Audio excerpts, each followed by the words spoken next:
Ladies and gentlemen, this is JoeJinMovieSoAwesome. I'm Joe. I'm One Jin. Today we're going to talk about Last of Us. HBO's Last of Us. Season 1, Episode 1. Spoilers ahead. Major spoilers. If you have not watched the episode, please come back later. Here we go. Now, after watching this, the first thing that came to my mind was that HBO never disappoints. Oh, that's so true, man. HBO rarely disappoints. And can we say, like the past few years is like the golden age of Pedro Pascal. That's so true. Yeah. Because we don't remember any of his work prior to the Game of Thrones. Right. Yeah. And, you know, what I like about him is, like, I think he has one of those, like, he's like a Michael Fassbender type in the sense that, is he traditionally handsome? No. But he's handsome. And he's really great at, like, the silent acting, the body language acting. And here we get a healthy dose of his emotional spectrum, the whole spectrum in one episode. That's right. I gotta be honest. First of all, me and Wonjin, we didn't play the game. Yeah. So we don't know anything about the game. Yeah, and at first I didn't even know that this was based on the game. Yeah. Like the first 40 minutes, man, blew my mind. I was completely not ready for the death of that girl. That was first of all, like, what is up with these child actors? Why are they so good? Like, she was amazing. Yeah. And Pedro Pascal, like, you know, like the first 40 minutes, I don't know if it's like that in the game, but I like the fact that it's a soldier that does that. Goes to show the human stupidity and human cruelty that just happens when shit hits the fan, basically. And so it reminds me of a lot of these apocalyptic movies that we've seen. For example, what was it? World War Z. Yeah. And what was it? I Am Legend. Yeah. The one with Will Smith. And also, what was that movie? I forgot the name. Hold on. It's coming to me. Hold on. Oh, Blindness. Remember that movie? Yeah, that was It great shows movie. how cruel people can really be. I also got a lot of Mad Max vibe. The moment the radio guy said slavers, I was like, Raiders. Oh my God, are we gonna get? Yeah, Mad Max, Waterworld. We've seen this many times. Hey, I do like that. I do feel like this is fresh though, because I do like this Fungi concept. Yeah, that's quite interesting. Oh, and I also love the intro. Oh yeah. Two great actors. The Spartacus villain dude. Yeah. He was like the No, and he's the peacemaker, psychopath police commissioner, the other guy. Oh, that's true. Yeah, that's right. Great actors. And that was such a great scene in the, like, his monologue was amazing. Like, what did he say in the end? We lose? Yeah. Yeah. It was really efficient on, like, setting the tone. Because it's like 30 years later. Yeah, that's like in the 1960s or something. Yeah, I remember you showing me about, like, this senatorial hearing in the 80s or something where you showed me the famous... the one where Professor Carl Sagan speaks in a hearing. Yeah. Warning about the climate change. Yeah, and that was a long time ago. And this is kind of reminiscent of that, of, like, how people are forgetful. Unless the problem is immediate.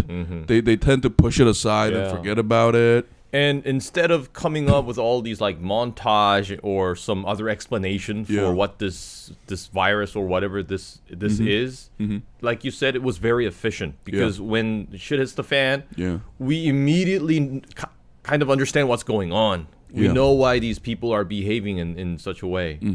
And the decision to focus on the girl that dies was also very interesting. Because, you know, but I gotta say, though, I knew something bad was gonna happen to her, even without knowing the plot, because I rarely saw that girl in the trailers. Yeah, and also I just remember the poster. Yeah. And I was thinking to myself, okay, that girl is not that girl. Yeah. So I'm guessing she's gonna die. Yeah. It's already pretty ominous, and you know, but it was really done well, because I think they, like, within a very short time, they kind of make us care for this girl a little. and almost because we see a lot of good qualities. Yeah. And also the family tie between her and her father. Yeah. We get to see it. You can kind of tell that she's like the one holding the family together. And I don't think it's a coincidence that later in the episode, because Tommy, Joel's younger brother, is away, and I think there's gonna be some conflict there too over that issue. Whether we don't know yet, but I felt like it set up a lot of what we expect going forward, and it was kind of like the setup, like kind of was like paid off at the ending though. Yeah. Like I thought that was quicker than I thought it would happen, because Pedro Pascal, after that incident, he plays this repressed man really well. Because first of all, hey, what did you think about that child euthanasia scene? That reminded me of like the Schindler's List. Remember that girl in the pink dress, the red dress? Yeah. We eventually see her in this pile of corpses. Yeah. I kind of got the same feeling from it, because we see that fancy shoes that she's wearing. Yeah. And the moment that machine beeped and the examiner's facial expression changed, I knew she was gonna die. Yeah. I knew something bad was gonna happen. Yeah. And it just shows how desperate they are. 20 years later. It also reminds me of that movie. What's it called? The Book of Eli. Yeah. Remember the one with Denzel Washington? Yeah. That had some great ideas. Not a And perfect movie. I like the ideas that was in the Book of Eli being also shown in this show, and that is how scarce resources are. Because I think we see a scene where Pedro Pascal deals drugs with this soldier dude, the security guy, and he gives the plastic bag back. Right. The Ziploc? Yeah. That kind of things we just throw away these days. Great details. Yeah, great detail. And we also see that in the Book of Eli, because we see Denzel Washington trading his wet wipe with something for like a new battery for his iPod or something. Right. Yeah. And the scenes were efficient, because when Pedro Pascal just throws the girl's dead body, we can kind of tell that, this is a man who is either repressed or changed immediately. Because just 10 minutes ago, we saw him cry over his daughter. It was a great acting, by the way. It's going to be okay, baby. It's going to be okay. Tommy! I was like, I teared up, man. I was just I was honestly not ready for that. And in the prior scenes, like that airplane scene was amazing too. Oh yes, yeah. And I also love the camera work in that scene where they're in the truck and we see the camera panning back and then back to forward. And that moment, I also reminded myself, oh, that's right, this is based on the game, because that's how the camera works in those game shots. While you're playing the game and things happen, and the way the camera moves, it was very similar. Right. It was like panning back and then panning forward, and you have to like drive through these people. Yeah. And another thing I am really fascinated is the exact nature of these fungi zombies. Like, I'm still not clear though, because when they euthanize the girl, I don't know how I still don't know how they're infected too. Like, it was really confusing to me. So I really actually like that we have a mysterious thing going on, because like zombie movie, we kind of take it as a given that they're like incurable or virus or. No, but the cure thing is like it's kind of common though. I kind of knew that why Ellie was special right away. We can see that she has some kind of like quality super immune system or something. Yeah, that can block the fungi. But I first of all, like, I love that actor. Like, we all know her from Game of Thrones. King of the North. Yeah. I like how she has the foulest mouth among all of them. Fuck you. 1, 2, 3, 4, 5, 6, 7, 8, 9. Fuck you. Yeah. Like, I think she's a very interesting character. She's like almost like Joel. Like, because the last scene when Joel beats the shit out of or kills the guard, like, she gets aroused by that or something. Like, her eyes are like, Hell yeah. More of that. Surrogate dad. You can tell. Yeah. That reminds me, I already forgot the names of all the characters. Remember the House of the Dragon when what's his name? The king's brother chops the guy's head off. And his cousin is like aroused. He's super interested. He's like, oh my god, my uncle's so freaking awesome. Yeah. Here's it's very similar. And it also shows how much the world has changed. Because I think Joel's original daughter, she grew up her fathers were like blue collar workers, but still she grew up with neighbors and sort of a safe environment. But we can assume that this is 20 years later. So Ellie is obviously not 20 years old. So she was born after all that. So you can tell that this is the kind of environment that breeds those kind of kids. So she's like, I like that contrast of telling us like what kind of world this is. Because I think she's like that because she has to survive. That's true. So, I mean, I even like that she has a Swiss knife, man. Those things are, like, I wouldn't be surprised if, like, other kids have brass knuckles and stuff. Like, I would want to see that. Yeah, and the first thing she reaches for when she gets her backpack back was the knife. Yeah. She also kind of reminded me of, in Mad Max 2, the monkey boy. Oh. Yeah, the boomerang boy who throws, like, lethal boomerangs. I like this vibe. It's kind of... Also reminded me of that girl in Logan. Right. Yeah. She was also quite wild. So we're seeing this fusion of the zombie genre and the apocalypse genre. So I'm assuming we're going to see some crazy people... Like, because one of the always recurring themes of these kind of movies or series is that humanity is our worst enemy. It's not the fungi or some unseen evil. It's us. And I think one of the greatest movies that demonstrates what you just said is, I think, The Mist. Oh yeah. Remember how the main character, the protagonist, he loses all hope and he just kills his kids with his own hands, and then like a minute after that, there's that rescue team going right. Oh man, we should have had a spoiler warning though. Maybe some people. Oh, okay. No, it's okay. I mean, it's an old movie, and it's also like an old novel. Yeah, that's true. No, but that's a good point, and I think we're gonna get a lot of those scenes though. A lot of like morally ambiguous scenes, because if survival is at stake, who knows what because and I like that. I like the fact that the show already showed us that Joel is capable of great violence. And the movie also gives us hints of his background. That's was it the bumper sticker of him participating in Operation Desert Storm. So he went to Iraq. I think Tommy is definitely a veteran. Because remember, like in the beginning scene, he's like really competent.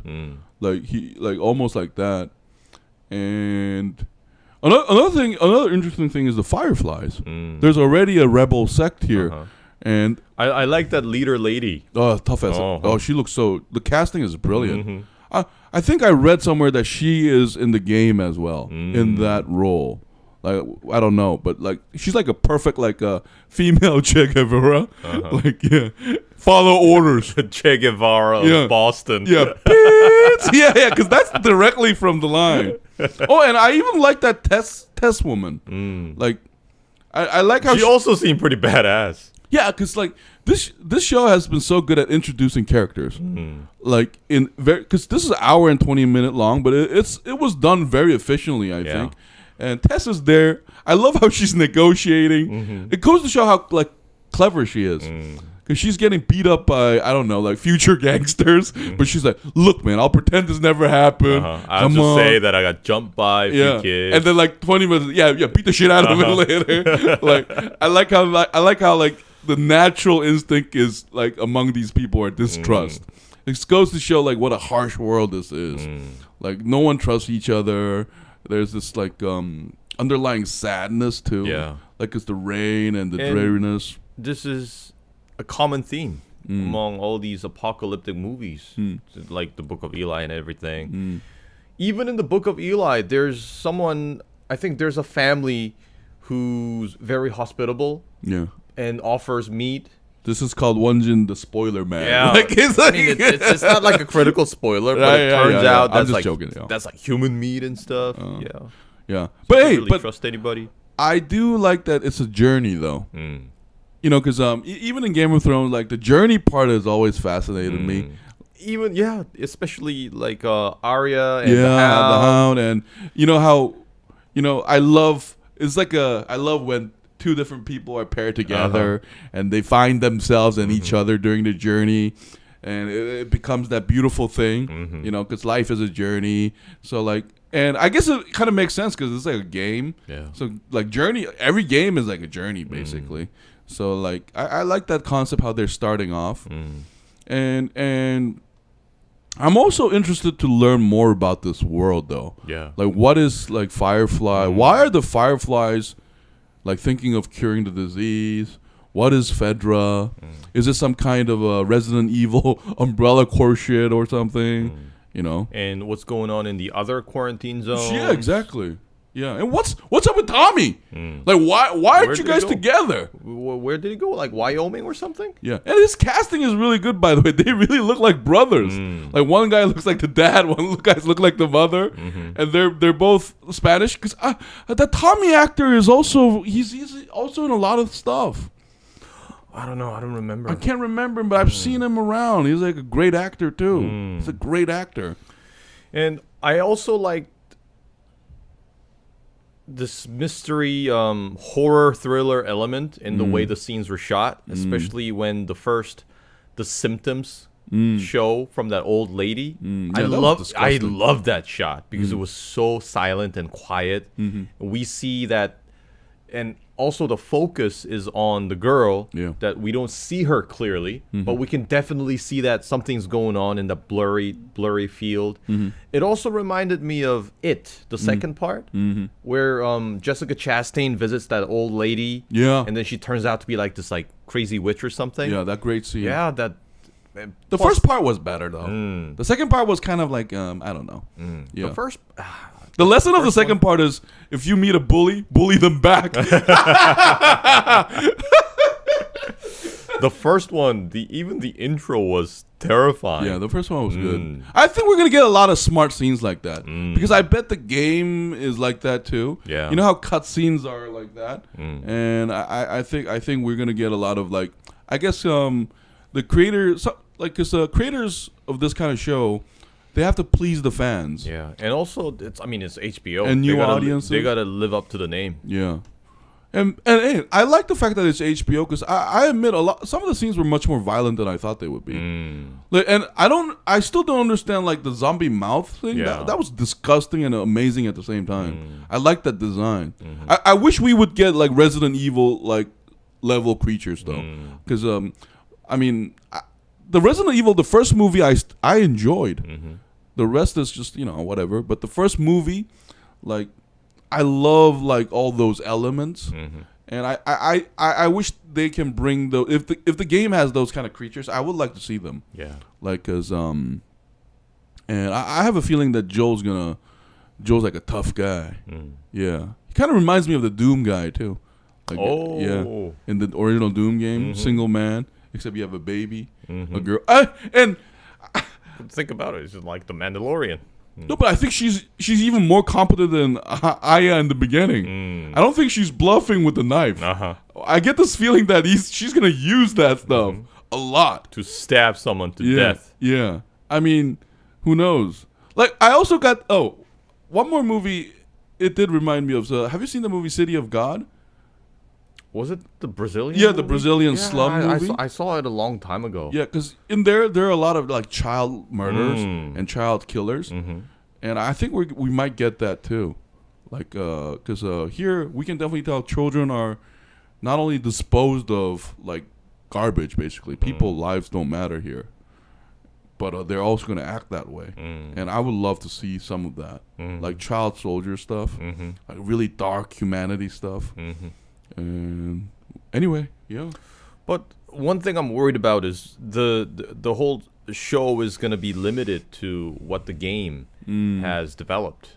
So whatever's outside of the game, I don't think it's going to be easily depicted in the show. So I'm pretty sure the game players can already predict what's going to happen next. I think it's a balancing act though, like because House of the Dragon had that too. Because remember, I've been rereading the book, and you notice a lot of changes, and I think any show like this have to make those difficult decisions, because I think making a movie or series out of game is difficult by nature for two reasons. Because game is like, when you play the game, you're engaged, like you're the driver, but in a movie, like, it's not that way. They have to do all other things to get you hooked inside. And another thing is, like, because a lot of game stories are like, the stories are not original. It's just like a fantasy thing, more like, so I think that's just like Witcher. Yeah. If you think about it, that's also a game. Yeah. It's originally a novel that turned into a game, that turned into a TV series. The first season, I actually liked the first season. The second season was also good, I would say. It was not perfect, but here I think we're gonna see some of that too. Yeah. But I think you mentioned at the start, like, HBO's blessing. Like, come on, like, HBO, like, I don't know, like, if they have a culture of, like, artists and, like, executives, but they got an eye for, like, this stuff. I mean, they always go for, like, the triple thing, right? We want the viewership, the awards, and the money. So it's always that rare combination of entertainment, artistic value, and depth. I mean, HBO's been famous for delivering all three. I mean, I think the two of, like, our top 3 favorite shows would be from HBO, like The Sopranos, and wasn't The Wire also HBO? HBO. Yeah. And I think what's that prison drama that was Prison Break? No, not the Prison Break one, but the one with anyway. But HBO definitely, and I look forward to more episodes. Like, I hope they're all, like, hour long though. Yeah. I really like the depth they're going for, because the single plot has made me not only aware of a lot of players, but some of their motivations and what's going to happen. Yeah, I would love to see that. Yeah. Yeah. And it also fills the gap that all these apocalyptic movies left, because they were all confined by time. Movies like I Am Legend and what was it?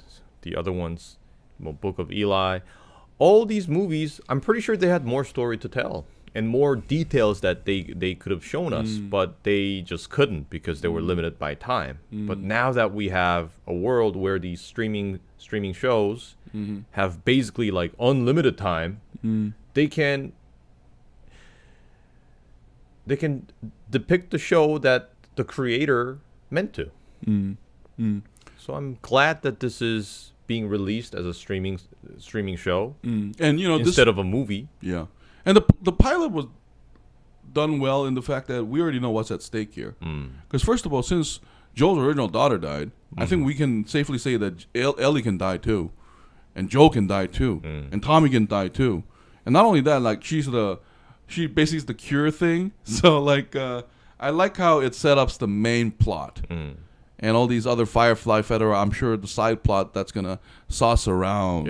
Yeah. And we can kind of tell. We've seen this from, like, Stranger Things. The Road. Yeah, the girl. I mean, there are always these, like, different factions who want the girl for different purposes. Yeah. Oh, man, you kind of made it not exciting, man. Yeah, we've seen this before. No, but I do look forward to her acting, though. Like, I think the casting was done really well. Like, because she makes a presence right away. Yeah. Like, I like how she's almost like an animal. Like, fuck you, Joe. And I like how they hate each other immediately. Because, we kind of get this hint that they're going to fall in love with each other. But I did. And I think it was a realistic, like, PTSD, like, demonstration. Yeah. I like how Pedro Pascal, because here's an actor that can act with his voice alone. Remember in The Mandalorian, we don't get to see his face, but we can tell that he cares for Baby Yoda. I heard Grogu. Grogu. Yeah. So here, like, I saw his, like, inner turmoil and jump into action mode. That was amazing. Yeah. And we can also tell that Tess loves him, because I like the silent details, how she just hugs him in the back so she's a tough woman, but we know she's also tender towards Joel. And like I liked every detail here. I liked it.